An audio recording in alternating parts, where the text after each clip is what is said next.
स्वप्न देखने याकूब के 12 पुत्र थे, पर वो अपने पुत्र यूसुफ को सबसे ज्यादा प्रेम करता था। उसने यूसुफ को एक विशेष चमकीले रंग का अंगरखा दिया। यूसुफ के भाई उससे ईर्ष्या करते थे। उन्होंने उससे नफरत की।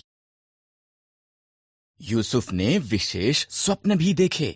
मेरे स्वप्न में हम खेत में पूले बांध रहे थे, उसने कहा, और तुम्हारे पूलों ने मेरे पूले को दंडवत किया। यूसुफ के भाइयों ने उससे और भी ज्यादा नफरत की। यूसुफ ने एक और स्वप्न देखा। सूर्य, चंद्रमा और 11 तारे मुझे दंडवत कर रहे थे। उसके पिता और उसके भाई कुड़कुड़ाए, क्या तू ये कह रहा है कि तू हम पर राज्य करेगा? एक दिन यूसुफ के भाई खेतों में उनके भेड़ों की निगरानी कर रहे थे। उन्होंने उसे उनकी तरफ आते हुए देखा। उन्होंने उसे मार देने और उसके स्वप्नों का अंत करने की योजना बनाई। हमारे भाई को मार देना गलत होगा, रूबेन ने कहा। आओ, हम उसे खाली गड्ढे में डाल देते हैं। इसलिए उन्होंने यूसुफ का विशेष अंगरखा फाड़ दिया और उसे गड्ढे में फेंक दिया। इश्माइली व्यापारी मिस्र की तरफ उनके मार्ग से गुजरे। आओ, हम यूसुफ को इश्माइलियों के गुलाम के रूप में बेच देते हैं, यहूदा ने सुझाव दिया। इसलिए भाइयों ने यूसुफ को चांदी के 20 सिक्कों के लिए बेच दिया।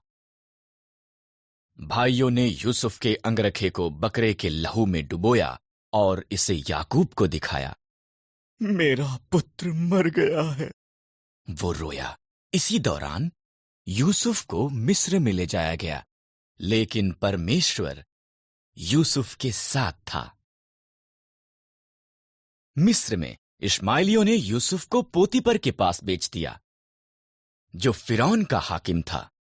परमेश्वर ने यूसुफ को आशीष दी और उसे सफल बनाया। पोतीपर ने यूसुफ को अपने पूरे घराने का अधिकारी बना दिया। न पूरा होता है। यूसुफ ने पोतीपर की अच्छी सेवा की। पोतीपर की पत्नी ने चाहा कि यूसुफ परमेश्वर के विरुद्ध पाप करे।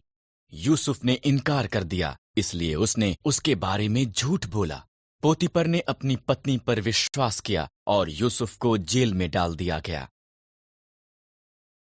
जेल में यूसुफ फिरौन के 2 हाकिमों से मिला। इन दोनों ने स्वप्न देखे और परमेश्वर ने यूसुफ को उनके अर्थ दिखाए।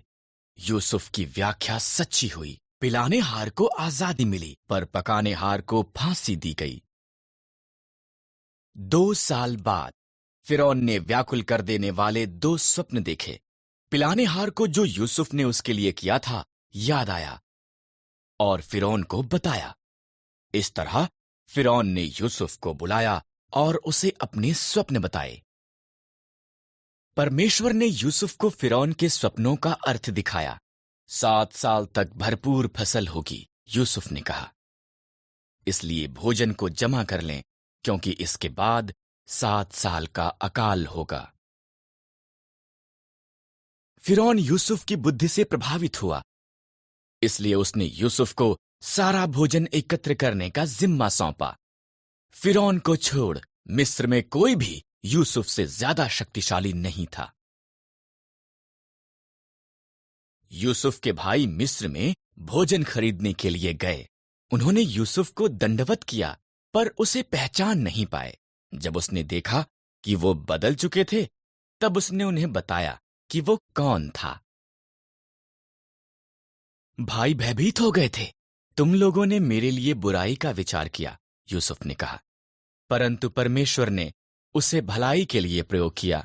हमारे पूरे परिवार को मिस्र में ले आओ, हमारे पास खाने के लिए भरपूर होगा।